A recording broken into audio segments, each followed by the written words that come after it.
We are now located at that moment in time when one ruling state is about to give way to another. That the state of Israel is about to replace the United States as the ruling state in the world. When Israel takes over from the United States with that big war which is about to take place, and the American economy collapses and the US dollar collapses and all the paper money in the world collapses, and this is going to be my lecture next Wednesday, inshallah, on Islam and the international monetary system, please come to it. Then we see that transfer of power. Israel takes control of the oil, for example, of the Middle East. When Israel becomes the ruling state in the world, then the Jews will say, the golden age has come again. The prophecy is being fulfilled, but they're being deceived in the grandest and most magnificent deception mankind has ever witnessed. No, this is not the golden age. You have been deceived by Al-Masih al-Dajjal.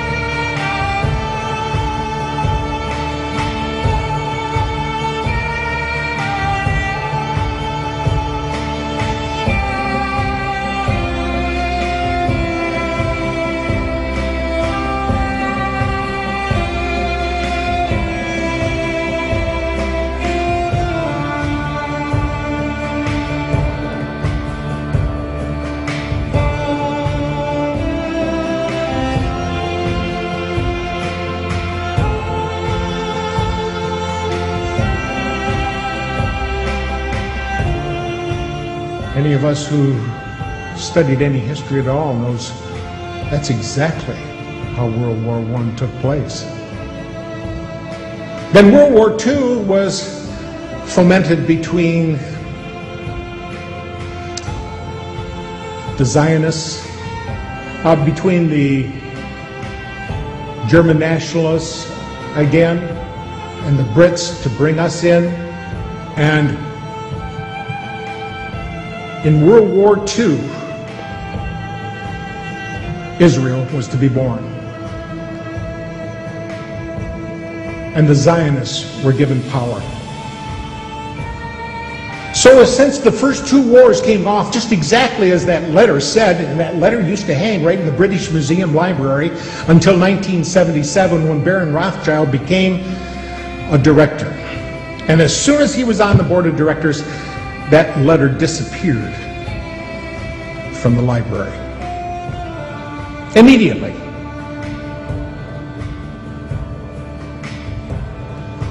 But since that letter so clearly delineated the first two world wars, I think we have to look at it seriously and take it to heart when it says in there so clearly that the Third World War will be fomented between the Zionists and Islam.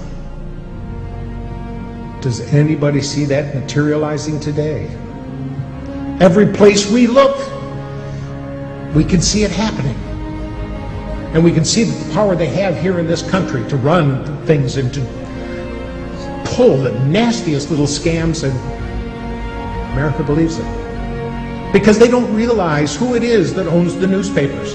They don't realize who it is that owns the television. And sometimes they don't care. As long as there's going to be football on the Monday night and I got beer at hand, that's all that counts. So there, we have figured it out. Go back to bed, America. Your government has figured out how it all transpired. Go back to bed, America. Your government is in control again. Here's American gladiators. Watch this. Shut up. Go back to bed, America. Here is American gladiators. Here is 56 channels of it. Watch these pituitary retards bang their fucking skulls together and congratulate you on living in the land of freedom. Here you go, America. You are free to do as we tell you. You are free to do as we tell you. Okay, we say we've got freedom of press in this country, and some folks have said that you've got freedom of press as long as you own it. Well, who owns the media? And when I say that, I mean it not literally, but as far as who controls the information that goes out in the media. An example, NBC is owned by General Electric, and General Electric is one of the top 10, if not top 5 defense contractors. Is NBC going to expose a news story that might in some way impede a contract negotiation, which can mean a lot of money for General Electric? I don't think so. So the point here is that we have elected officials, both Republicrats and Demopublicans, that cater to who? Certainly not the common people. We don't have the huge amounts of money to contribute to their election campaigns. The people that contribute the most amount of money are the corporations. And so that representative or senator is going to do what is going to be in the best interest of those corporations. So if the corporations are controlling and influencing our elected officials, we must also take a look at the mainstream media. Who pays the bulk of the advertising dollars that keep the mainstream network news going? Is the major corporations. So what we have now is we have corporate control of elected officials, corporate control of the media, and this is why some people are now calling it the corporate Borg, because they have assimilated several different areas of our entire society. The corporations control agriculture, technology, manufacturing, industry, education, communication. They control our elected officials. This is not a government of, by, and for the people. It is a government of, by, and for the corporation. And by definition, when business controls government, that is inescapably fascism. And then if the global currency crisis unfolds, then inevitably you get, I guess, an alignment under a global world government, a new global currency, and a new world order. So we may be moving towards that. It's impossible to predict the time when confidence will be lost, but it can come quickly. Resorting to buying other paper currencies will not be of much help. When the dollar crashes, most likely the purchasing power of all currencies, since all currencies hold dollars as a reserve, will go down as well. This means that dollars and other currencies will go into buying consumer items, precious metals, and other physical properties. Consumer prices will soar, as well as interest rates. The central bank will lose control, and the more they inflate, the worse the confidence becomes. The interest rates will respond to these efforts by rising sharply. If the Fed tries to reverse the run on the dollar, interest rates will also soar, and the pain on American citizens will be of such proportion that political chaos will result. Either scenario leads to political and social chaos, the third event, and the most dangerous. With no ability of the federal government to fund its commitments, international or domestic, major changes will occur in our system. The social unrest will elicit cries for government to exert unusual force to head off a complete breakdown of law and order. The ultimate trap will be set for a system of government claiming to protect a free society. If more power and police authority are not given to the federal government, it will be argued that only anarchy will result. If more government policing power is given, it will mean a lethal threat to civil liberties.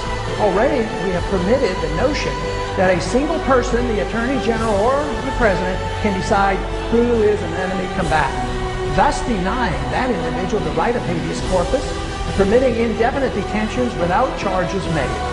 This attitude towards civil liberties has changed significantly since the fear built around 9/11. Yes, I know, declaring one an enemy combatant is reserved only for the radical Muslims engaged in terrorism against the United States. To be reassured by this reasoning is quite dangerous and naive. Logic should not lead us to equate suspects with terrorists and include American citizens, and yet this has already been set by precedent. Under difficult circumstances, our political leaders will not be hesitant to use these powers to maintain order. Tragically, the people may even demand it. We are rapidly moving toward a dangerous time in our history. Society as we know it is vulnerable to political and social unrest. This impending crisis comes as a consequence of our flawed foreign and domestic economic policies, a silly notion about money, ignorance about central banking, and ignoring the onerous power and mischief of out-of-control intelligence agencies. Our unsustainable welfare state and a willingness to sacrifice privacy and civil liberties in an attempt to achieve safety and security from an inept government. Dangerous times indeed. What can be done about it? Must we wait for the inevitable and expect to restore our liberties in a street fight against the overwhelming power of the state? Not a good option. The only way that we can prevent blood from running in the streets is to offer a better idea of the proper role of government in a society that desires first and foremost liberty.